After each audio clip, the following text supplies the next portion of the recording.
So ngayon mga buddy, may nagtanong sa atin ng isa nating kabady kung paano nga ba kunin kung ilang hollow blocks ang magagamit sa isang span. Ano nga yung tanong mo? Pero paano po mag-estimate ng hollow blocks? Paano raw mag-estimate ng hollow blocks mga buddy? Kaya ngayon, ituturo ko sa kanya at sa inyo na rin mga buddy kung paano nga ba malalaman kung ilang pirasong hollow blocks ang kukunin nyo sa isang span. So tara, may ano ba alam mo sa hollow blocks? Meron ka bang, alam mo na ba yung formula kung ilang square meter o kung ilang metro kwadrado? Sa isang metro kwadrado, alam mo ba kung ilang hollow blocks ang makukuha? Hindi na po, sir. Hindi pa. Okay. Ngayon, dahil nga hindi yung paalam, ang isang metro kwadrado ay nakakagamit ng 12.5 hollow blocks. 12.5 na hollow blocks ang magagamit sa isang square meter mga buddy. So, for example, ito yung pinaka-actual na example natin.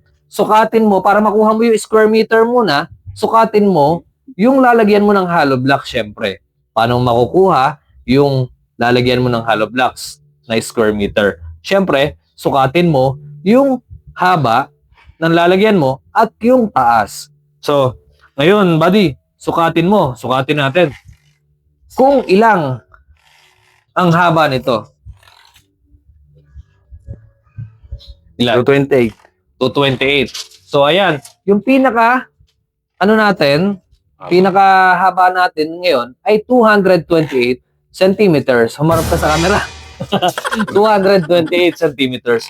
Ngayon, i-convert natin yan muna sa meters. Ngayon, alam mo ba kung paano ito i-convert sa meters? Ilang meters yung 228 centimeters? Yung 228 centimeters, pagdating sa metro, ilang metro siya? 2.28. 2.28. Yun, alam mo naman pala kung paano mag-convert. Ngayon, dahil nga nakuha na natin yung haba, kunin naman natin ngayon yung taas. Sige, kunin mo yung taas. Ang ganda ng metro eh.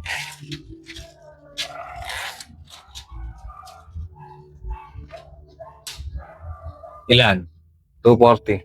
240. So ito mga buddy, yung taas natin dito mula flooring hanggang ibabaw, hanggang ilalim ng biga ay 240 centimeters.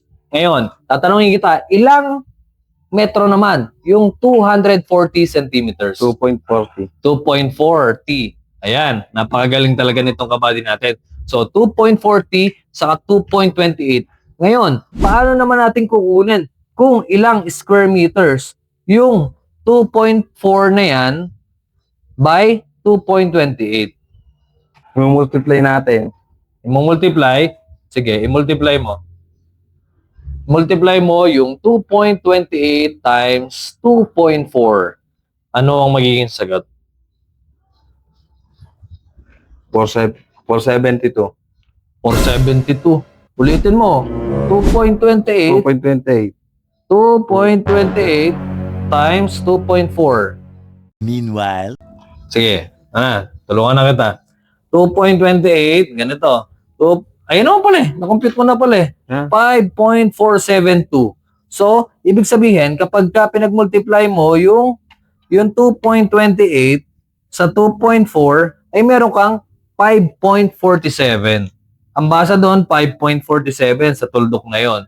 So, yung 5.47 na yan, dahil nga sinabi ko kanina na meron tayong 12.5 na hollow blocks, 12.5 hollow blocks sa bawat isang metro kwadrado, i-multiply ngayon natin sa 12.5. Itong nakuha mo na 5.472. 5.472, i-multiply ngayon natin sa 12.5.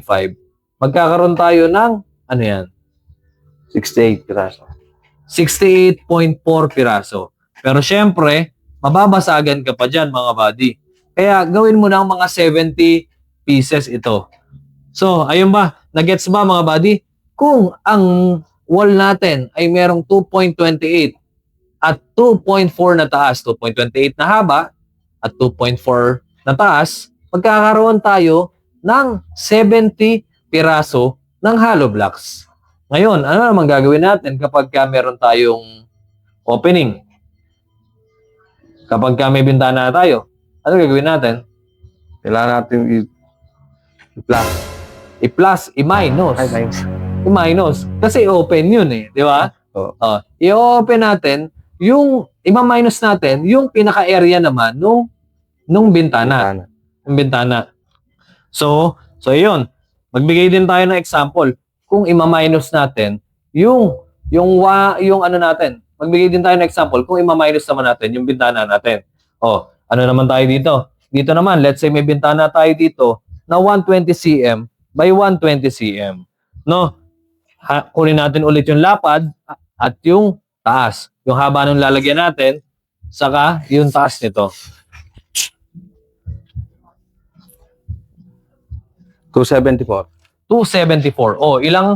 Ilang ano naman ang 274? Ilang meters naman siya? 2.7.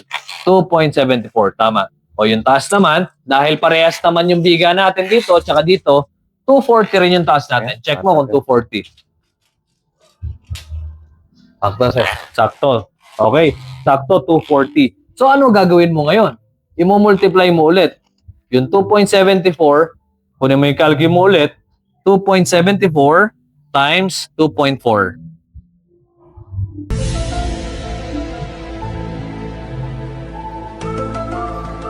Ilan? Sabihin mo hanggang dulong decimal. Ilan? Kapapatingin ka pa sa akin, ha? Ilan? Type mo 2.74 2.74.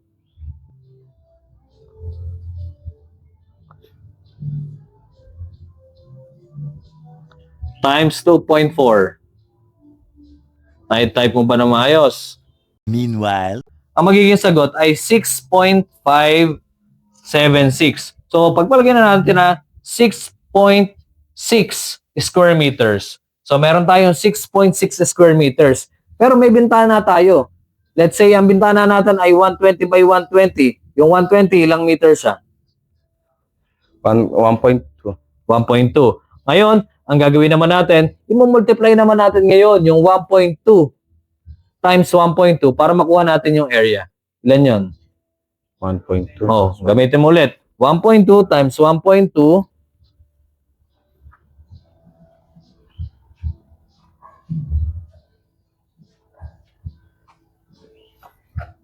So, ayan mga buddy. Sana natututo kayo. Ayan. Ilan? 1.44. 1.44. So, ibig sabihin, yung 6.6 natin kanina na square meters na ito, ima-minus natin ngayon yung 1.44. So, i-type mo dyan, 6.6 minus 1.44. Sige, type mo 6.6 minus 1.44.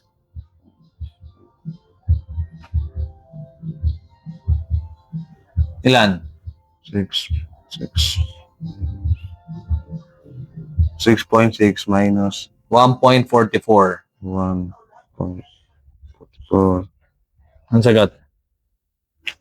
5.16. So, ayan. 5.16 mga buddy. Yung area naman, nung lalagyan natin ng hollow blocks dito, sa side na to, na mayroong bintana. Ayun, dahil 5.16 square meters yan, at sa isang metro kwadrado, meron ulit tayong 12.5. I-multiply mo naman yung 5.16 times 12.5 para makuha natin kung ilang pirasong hollow blocks ang magagamit naman sa side na ito, mga buddy. So, ilan ang magagamit na hollow blocks? 64.5. 64.5. O pagpalagay na natin gawing may isa tayo mababasag, gawin na natin 65 or kahit 70. So, ibig sabihin, dito sa merong may bintana na mas malapad naman kumpara dun sa kabila, makakagamit naman tayo ng 70 rin. So, sa dalawang side natin, isa dito sa likod at isa dito sa gilid, meron tayong 140 pieces na hollow blocks na ating magagamit dito sa ating pinagagawa, mga buddy. Ayan, sana marami kayong natutunan at sa mga susunod na video natin, mas marami pa akong ituturo sa inyo kung ano yung mga materyales at kung paano ito i-estimate at kung minsan sasabihin ko rin kung magkano ang magagastos nyo sa inyong mga pinagagawa, mga buddy, or kung may plano kayong mga kontrata. And this is Yuri, your builder body.